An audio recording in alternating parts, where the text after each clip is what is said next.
Hello students, welcome back to my channel.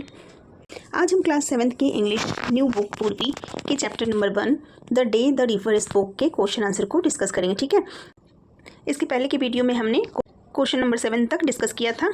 आज की video में हम लेटेस्ट लर्न करेंगे। ठीक है, you have learn that naming words are called nouns and only proper nouns begin with a capital letter. आपको पता है कि नेमिंग वर्ड जो भी होते हैं उसे हम नाउन कहते हैं और जो भी प्रॉपर नाउन होता है उसे हम कैपिटल लेटर से लिखते हैं। Why has the author used a capital letter the river even when it is a common noun? तो यहाँ पे बोला जा रहा है कि रिवर तो है कॉमन नाउन, फिर राइटर ने रिवर को कैपिटल लेटर में क्यों लिखा है? तो इसका आंसर लिखेंगे हम।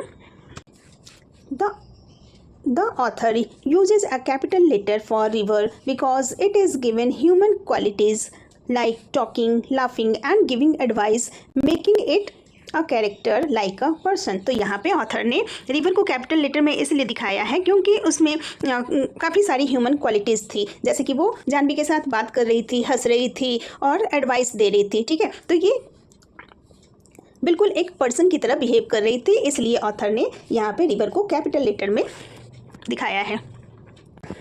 नेक्स्ट क्वेश्चन है, there are a few words related to sound in the text.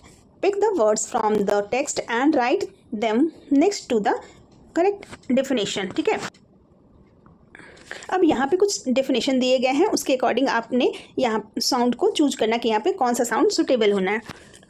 तो फर्स्ट है made a high pitched piercing sound, तो ये हो गया shrieked. Number 2, to cause liquid to strike और फॉल ऑन समथिंग। जब कोई लिक्विड चीज़ नीचे गिरती है तो उसे हम कहते हैं स्प्लैश्ड। नंबर 3, अ लो कंटिन्यूअस बैकग्राउंड नॉइज। धीरे धीरे जो लगातार आवाज़ होती रहती है उसे हम बोलते हैं murmuring. Cry with loud uncontrollable gasps, it is called sob. Next है to make a soft dry sound like paper और lips moving.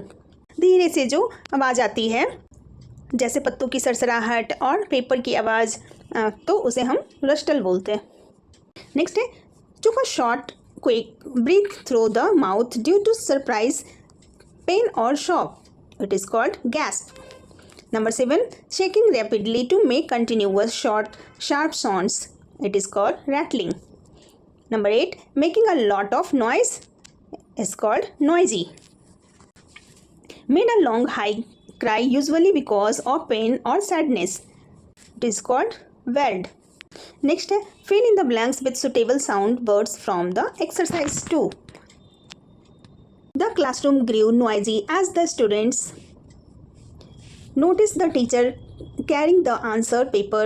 As the teacher turned the gas with a rustle, the children gasped, wondering what comments awaited. Someone sobbed in frustration and the murmuring of the students steadily increased. Finally, when the teacher praised the students for their excellent performance, the students shrieked with excitement. Next है number 3, the word catamaran is used to the text। ठीक है, आपने chapter में देखा था कैटामैरन word का use किया गया था। The word originate from Tamil language, ये वर्ड तमिल लैंग्वेज से आया है। Catamaran meaning tied wood. Find out the meaning of these words from which Indian language these words were borrowed। ठीक है, तो यहाँ पे कुछ वर्ड दिए गए हैं और पूछा जा रहा है कि ये किस लैंग्वेज से लिया गया है। ठीक है, तो फर्स्ट है कर्मा, तो कर्मा है संस्कृत लैंग्वेज से लिया गया। इसका मीनिंग हो गया एक्शन और deed that affect future life. ठीक है, लैंग्वेज हो गया Sanskrit. Number 2, sahib meaning respectful address for man like sir, language है हिंदी या उर्दू। नेक्स्ट है नंबर 3, चटनी मीनिंग हो गया अ स्पाइसी सॉस और रेलिश, लैंग्वेज हिंदी। नेक्स्ट है गुरु, गुरु का मीनिंग हो गया अ स्पिरिचुअल टीचर और गाइड, लैंग्वेज संस्कृत। नेक्स्ट है बरामदा, मीनिंग हो गया एन ओपन पोर्च और बालकनी, लैंग्वेज हो गया हिंदी या पोर्तुगीज। नेक्स्ट है जंगल, मीनिंग हो गया a dense forest of wilderness, language हो गया Hindi. Erica meaning a type of palm tree or its nut. Language Malayalam. Next है नंबर 8 प्लैंक्यून, मीनिंग हो गया a covered seat carried by people, language Hindi या Sanskrit.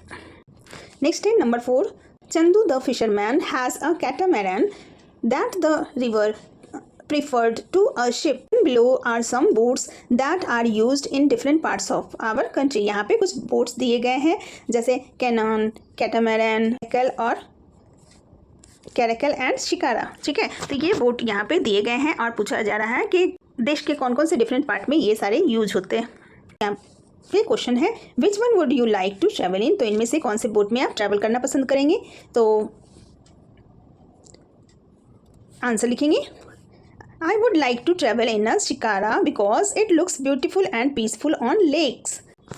Next है solve the crossword puzzle based on words related to the water transport. तो यहाँ पे एक crossword puzzle को सॉल्व करना है जो वाटर ट्रांसपोर्ट से रिलेटेड है. तो चलिए देखते हैं. क्रॉस में है a large vessels used for transporting goods and passengers by sea. ये हो गया ship. A small vessel for traveling on water, typically propelled by oars, sails or an engine. ये हो गया boat. Next है a flat floating structure for traveling across water is called raft.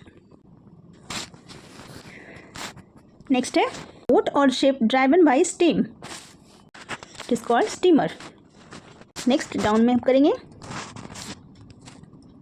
A small light narrow boat pointed at both ends and moved using a paddle. It is called canoe. Next है a boat with a powerful engine which can change direction easily and use to pull large ships into and out of port. It is tug boat. Number 7 a boat with sails and sometimes an engine used for either racing or traveling for the pleasure, rhymes with caught.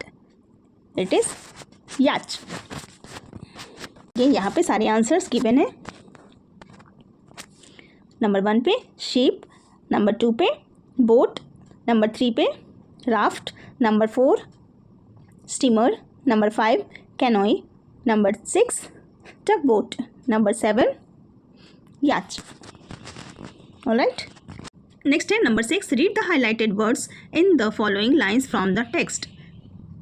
She goes down towards the sea. I have seen her. She always takes same way over the mountains and down to the sea like me.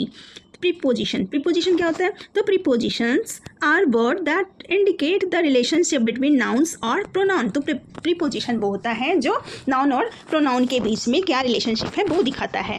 And other elements in a sentence. They show direction, location, time, logical relationships between ideas.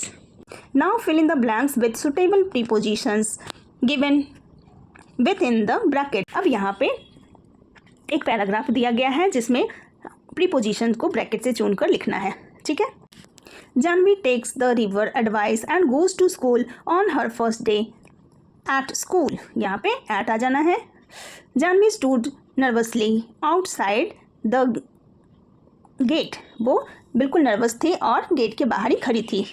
Clutching her bag close to her the bell rang and she hurried inside the bustling classroom. She found a seat between two friendly classmates. The teacher greeted them warmly and started the lesson about numbers. Janvi listened attentively, feeling excited about the new adventure ahead. ठीक है. Next है number 7. Read the highlighted words in the following sentence from the text. A kingfisher swept down its wings, a narrow of blue in the sunlight. Words like on, off, up, down can function both as preposition and as adverb. ठीक है, ये सारे word preposition भी हो सकते हैं और adverb भी हो सकते हैं. For example she ran up the stairs. तो यहाँ पे क्वेश्चन है fill in the blanks with prepositions और एडवर्ब. प्रीपोजिशन या एडवर्ब, जो भी सुटेबल वर्ड आएगा वो यहाँ पे फिल करना है। The cat jumped on to the table. Number 2,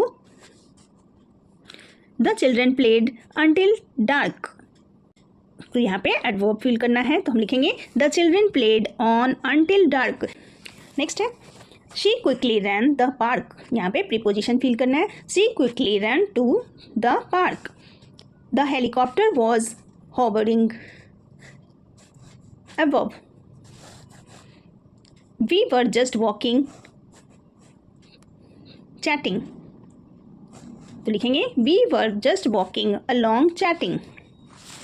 Number 6, after thoroughly whipping his shoes he stepped, adverb fill करना है, तो लिखेंगे after thoroughly whipping his shoes he stepped inside. यहाँ पे inside लिखेंगे। He drove slowly dash the sharp curve. Answer लिखेंगे she drove slowly around the sharp curve। तो यहाँ पे around हो गया प्रीपोजिशन। नेक्स्ट है he placed the keys dash the mat before leaving। Preposition fill करना है, लिखेंगे he placed the keys on the mat before leaving। यहाँ पे on the हो गया प्रीपोजिशन। आई होप आपका पूरा चैप्टर ये अच्छी तरह से क्लियर हो गया होगा। मिलते हैं फिर नेक्स्ट वीडियो में। Thanks for watching.